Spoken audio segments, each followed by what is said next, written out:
Welcome to Influential Entrepreneurs, bringing you interviews with elite business leaders and experts, sharing tips and strategies for elevating your business to the next level. Here's your host, Mike Saunders. Hello and welcome to this episode of Influential Entrepreneurs. This is Mike Saunders, the Authority Positioning Coach. Today we have with us Danny Favreau with One Less Worry, and we'll be discussing pension tension for teachers. Danny, welcome to the program. Hey, thank you for having me. Hey, so I love that pension tension. That kind of gives me the connotation that maybe there's some unknown aspects of a pension that teachers do not really know about. So they assume that their pension will take care of them in retirement. Why should teachers get a pension review? Well, it's pretty easy. And that's a great question. The biggest misconcept out there is teachers think that they got a pension that's going to last and going to be good for them. They think that the school's doing the right thing for them. And it may or may not be that case, but they really need to understand what the true retirement income is going to be, okay? Because there's going to be a pension gap, okay? So that pension gap is what they're currently making today and what they're going to be making when their pension gets done. There's going to be that gap in between. So that they need to know. And to maximize their benefits. Their payouts could be different, especially if they choose to have their spouse to receive part of their pension if they pass away first. But, and then you got the taxes, they got to pay taxes on their pension. A lot of teachers have no clue about that at all. They actually look, when you tell them they got to pay taxes on it, they look like they're lost in space. And, the 403Bs, they have to pay taxes when they start pulling that money out too. So they really need to know what their numbers are so they can make sure that they're putting enough away to make sure that they have a good retirement. It kind of makes me think about people that have a 401k. They just fill out a bunch of paperwork when they start working at a company and they have no clue what they did, what they signed, what it does. Same with this pension with teachers. They probably just have in the back of their mind, oh, I have a pension, but they don't even know details. But to your point, a couple of those things you brought up that you can assess and bring to light in a review might even be time sensitive to where you might want to know about that. Definitely. Because people just don't realize, and every school, every state is different. Okay. So you have to be careful of that. And if they have different states, if they worked in different states, the pensions could be different. You can merge some over, you can carry some hours over. But it's important to make sure to know exactly what you got, and we can forecast that. We could let them know what it's going to be when they retire. Yeah. So what are some of the biggest financial mistakes that you find that teachers make when it comes to retirement? Great question. There's three of them that really popped in my mind. Not saving enough beyond their pension. Okay, they actually don't save anything, don't put anything away. They don't have a 403B, anything of that nature. They just assume the pension is going to be the same amount when they retire, and that's not the case. Choosing the wrong pension payout. Okay, that is very important. If they want their spouse to get some money, that's important. If they pass, they want to make sure that that's done properly. A lot of times they take the higher of the pension amounts and not realizing if they die tomorrow, then there's nothing left for the rest of the family. So they got to take in all that consideration and understanding the inflation and taxes and the market. Look at the market, what that's done. It's decreased, another drop. So it takes away their 403B money.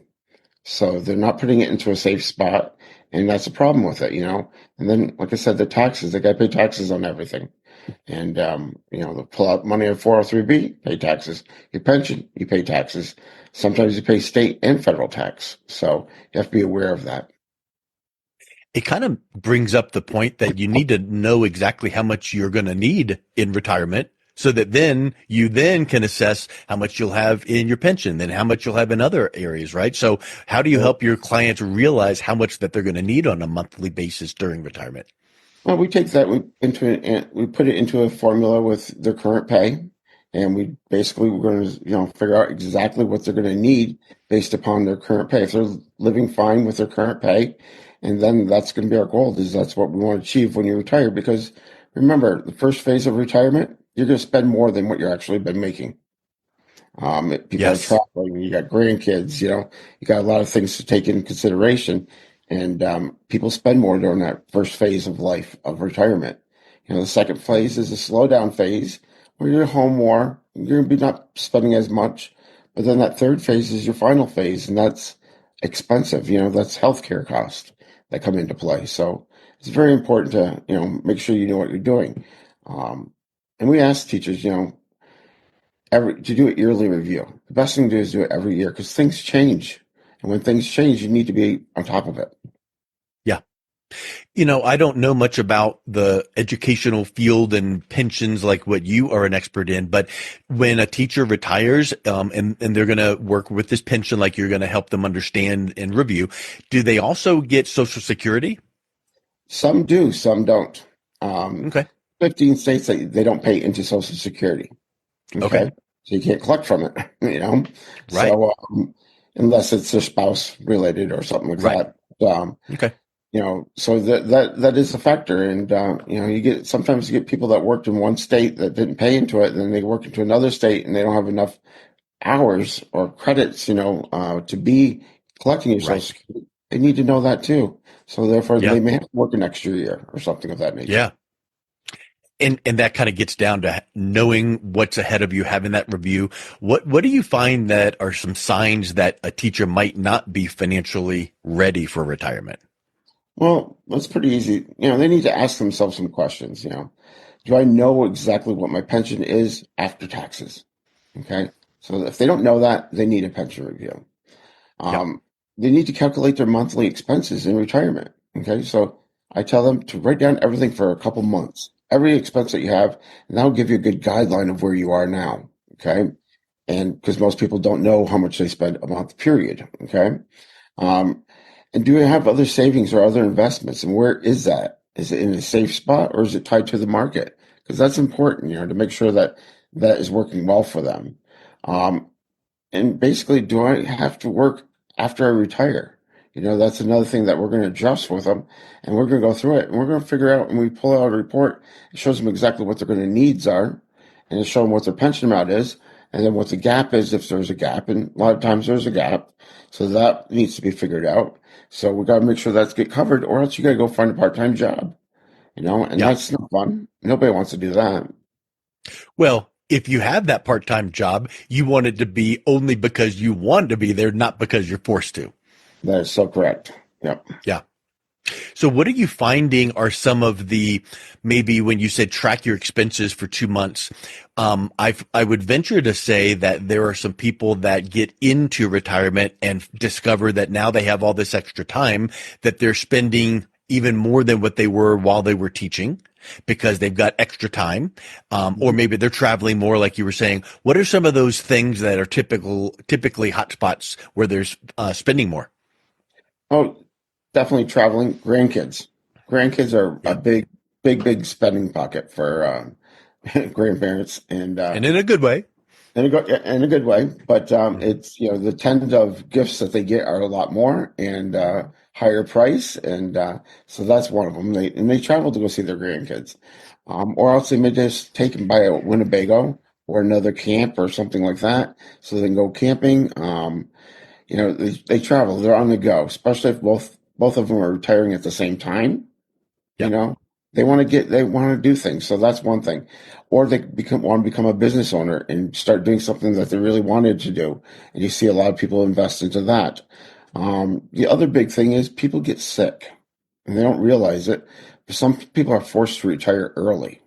Okay. Yeah. That's a problem because if you're not prepared ahead of time for it, you're not going to have the finances for it. And when you get sick, it's costing you more money for health care and you've got to travel back and forth to the hospital or doctors.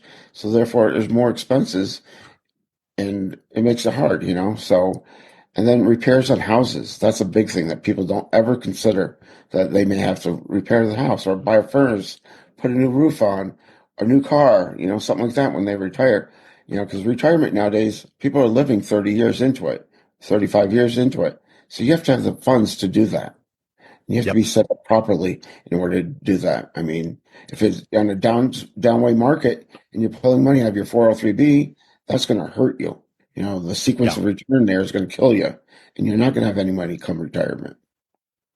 That's a really good point you bring up because I feel like we are all as Americans taking better care of ourselves. We've got better, nutrition habits, medicines, healthcare. We're exercising more. So maybe we're living little bit longer in retirement than it was decades ago. So at whatever age someone decides to retire, you might need your money to last longer than what you might have put down on paper. So Exactly. with that thought in mind, it makes me think about this. The best time to get a pension review might not be, 1 year before you plan to retire. So how Yes. far ahead of retirement should you be getting a pension review? And I know a lot of teachers are just running a mile a minute and they feel like they don't have the time. How easy is it to get a pension review? Well, both good questions. Now, let's take the one to start doing pension reviews. You start immediately. I mean, you can start the day that you start teaching. Sure. You start then, and I'll give you a clue of what you got to put away besides your pension. Okay, the sooner you start saving for that, the better off you're going to be, hands down. Especially if something happens to you and you get sick and you got to retire early, you'll be covered. So sooner you start, the better off you are. Now, if it's 10-year window before 10 years, I would make it mandatory, basically, that you should see at least somebody to talk about your pension every year because things are going to change. And it's important that you know the changes. You don't want to wait till the last minute to do it. I've had so many teachers last year, actually, they come to retire and I ask them what do they have for money set aside, and they have nothing. Mm, Nothing. And they can't retire, or they already retired, turned in all the paperwork, and like, what do I do now? I'm running out of money. So that's why they got to find a part-time job. So, and the second part of the question is basically, it only takes about 20, 30 minutes of your time. I know teachers are busy. I know they're on the go, but it only takes 20, 30 minutes at a time. And I would suggest always to do the pension review outside of school. So that way your spouse could be on the call. That's important because you guys make decisions together. You don't, yeah. one just doesn't retire without telling the other one. And it comes to finances, it's important that both of them are together. So you talk about that. The thing that I noticed, some teachers they want to do it during school hours. Well, the problem is they're not getting their full attention to it. They're not Hmm. pulling up the records that they need to. We want to know basically, copy of your pay stub so we can see what you're making. So therefore we can make sure of that. And if you got 403B money being taken out, we want to be able to see that so we can pull them reports. But, to have the time just to dedicate to yourself after school is great. Even during the summer months are great when you're out of school. I know you don't want to think about it at that point, but I do have a lot of teachers that do want to do it then, and we do it for them. But if you get on a regular base once a year of doing this, it's very easy. And if you get to do it with the same person over and over again, they're going to have your file, and it'll be so Yep. much easier. It'll only be a 5-minute phone call the second time around. You know what I'm saying? Yeah, 30 minutes or less the first time and 5 minutes that thereafter, that's not bad at all. And that was one of the questions going on in my mind when you were just explaining that, which is how often, so the earlier the better, yes. But then you feel like annually would be a good time frame to recheck the pension just to see if there's been any changes. Spend 5 minutes with me, and that way we just make sure that there's not really a change. Your income could change a little bit. We'll figure that up if you may want to save more if you get a pay raise. But more changes would be if the pensions rules change, or if the government changed, or taxes changed. Them are little things that add up to be a lot, and you want to be Yeah. ahead of that versus behind. Yes. So, Danny, wrapping up, what's one piece of advice that you would give a teacher about their pension? Well, don't assume nothing. Clarify exactly what it is. Make sure you know what your income is going to be, and that's the key right there. And don't assume that all your hours are been posted to your job. Make sure that everything your yearly statement is correct, because sometimes they're not, and we see that occasionally. But more importantly, just don't assume nothing. Get Yeah. clarification, get it done. Spend 20, 30 minutes with me, and you'll be all set. And then 5 minutes every year, and boom, and we're done. And then you know that you're on the road to retirement. Excellent. Well, if someone is interested in taking a few minutes to check out their pension, what should teachers do to reach out and connect with you? That's very easy. Pensiontension.com. Just go right there. You'll see a lot of information about retirement, along with you can sign up for get an appointment with me, but it's pensiontension.com. Very easy. And get the Excellent. tension Well, out of your Danny, pension. yes, thank you so much. That I love that name, and thank you for your timely advice. I appreciate you coming on. Thank you. Appreciate it.